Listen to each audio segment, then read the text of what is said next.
60 milliards de dollars. C'est le pari colossal que s'apprête à faire Sonatrach. On va décrypter ensemble comment le géant énergétique algérien compte investir cette somme folle pour façonner son avenir. Imaginez un peu, fin 2025, la plus grande compagnie énergétique d'Afrique change de tête. Comme ça, d'un coup. Forcément, ça a créé une véritable onde de choc. C'est là que notre histoire commence, celle d'un géant qui se retrouve à un tournant décisif. Alors pour commencer, intéressons-nous à ce nouveau leader. Qui est-il? Et surtout, dans quel contexte arrive-t-il à la tête de ce mastodonte?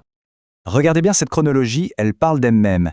5 PDG différents en à peine 6 ans, on peut dire que c'est une sacrée période d'instabilité, hein? Du coup, l'arrivée de Noureddine Daoudi, le dernier en date, ce n'est vraiment pas un détail. C'est clairement une tentative de ramener un peu de calme et de stabilité à un moment où, franchement, l'entreprise en a désespérément besoin. Alors, qui est-il ce nouvel homme fort? Eh bien, Noureddine Daoudi, c'est ce qu'on appelle un pur produit de la maison. Un vétéran. Pensez-y, géologue de formation, plus de 35 ans de boîte, dont 32 passés dans l'exploration. Il connaît le terrain, et son passage à la tête de l'Alnaft, l'agence qui régule tout ça, lui donne une vision à 360 degrés. Sa mission, elle tient en un seul mot, revitaliser. Bon, maintenant qu'on a fait les présentations, parlons des choses qui fâchent. Les défis. Parce que, évidemment, le nouveau PDG n'arrive pas en terrain conquis. Loin de là. Il hérite d'une situation, disons, complexe. En fait, Sonatrach, c'est un peu un titan à deux visages. D'un côté, on a une puissance brute, des réserves gigantesques, une réputation de fournisseur fiable, mais de l'autre, c'est un colosse aux pieds d'argile. Son statut d'entreprise d'État lui met des bâtons dans les roues, et ses vieux gisements commencent sérieusement à s'épuiser. Et c'est justement cet équilibre hyper précaire que le nouveau plan va devoir gérer. Et là, les enjeux sont juste énorme. Pourquoi? Parce que Sonatrach, ce n'est pas juste une boîte, c'est le moteur de toute l'économie algérienne. On parle quand même de 26% du PIB, de la moitié des recettes fiscales de l'État. Pour faire simple, quand Sonatrach va bien, le pays respire. Quand elle tousse, c'est tout le monde qui s'enrhume. Le succès ou l'échec, ça impacte directement la vie de millions de gens. Ok, le décor est planté, les défis sont là. La question c'est comment vont-ils s'y prendre? Eh bien, accrochez-vous, parce que la réponse c'est la pièce maîtresse de toute cette histoire. Un plan d'investissement massif. Carrément une redéfinition de toute leur stratégie. Voilà le chiffre. 60 milliards de dollars. Laissez-leur résonner un instant. C'est le montant du plan de développement de Sonatrach pour les 5 ans à venir, de 2026 à 2030. Un chiffre qui donne le vertige et qui montre deux choses.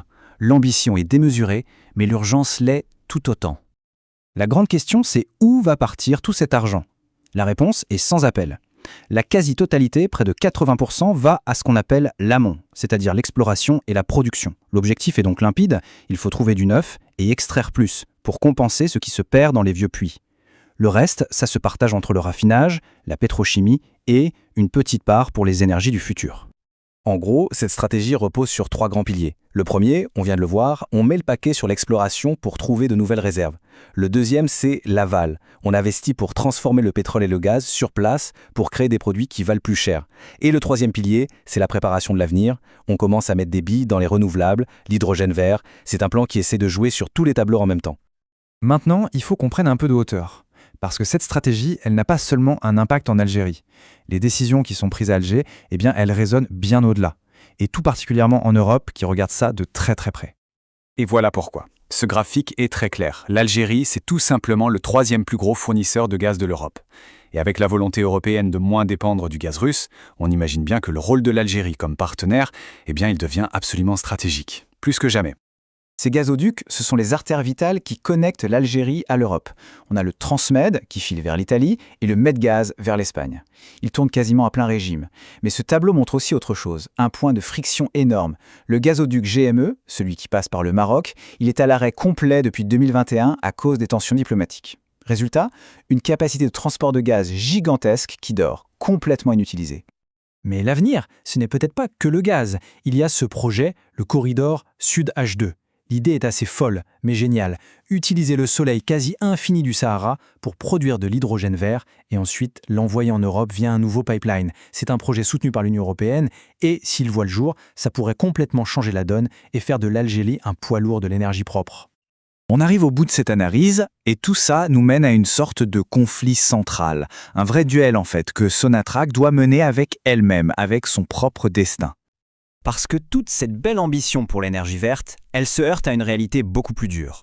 Comme le dit ce rapport, Tout est freiné, retards administratifs, financement hyper compliqué, manque d'incitation.